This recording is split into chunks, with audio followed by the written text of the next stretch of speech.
রংপুরের কাউনিয়ায় মাদক বিক্রির নগদ টাকা এবং ফেন্সিডিল সহ ৩ নারীকে গ্রেপ্তার করেছে পুলিশ। মঙ্গলবার দিনগত রাস্তায় তিস্তার সড়ক সেতুর কাউনিয়া প্রান্তে তাদেরকে আটক করা হয়। বুধবার তাদেরকে মাদক মামলায় গ্রেপ্তার দেখিয়ে রংপুর আদালতে পাঠায় পুলিশ।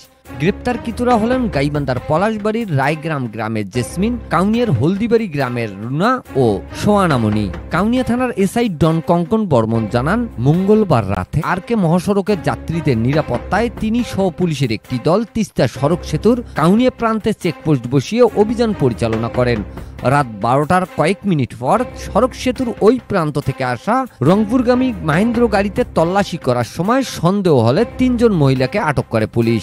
পরে নারী পুলিশ দ্বারা ৩ জনের দেহ তল্লাশি করে জেসমিনের কাছ থেকে ৩ বোতল এবং সোয়ানামণির কাছ থেকে 2 বোতল ফেন্সিডিল সহ মাদক কেনাবেচার 12,165 টাকা এবং একটি মোবাইল উদ্ধার করে পুলিশ। কাউনিয়া থানার এসআই বোরস গোপাল কর্মকার জানান, মাদক সহ আটক ৩ নারীর বিরুদ্ধে মাদক আইনের ধারায় মামলা হয়েছে। Mizanur Rahman, DRS news.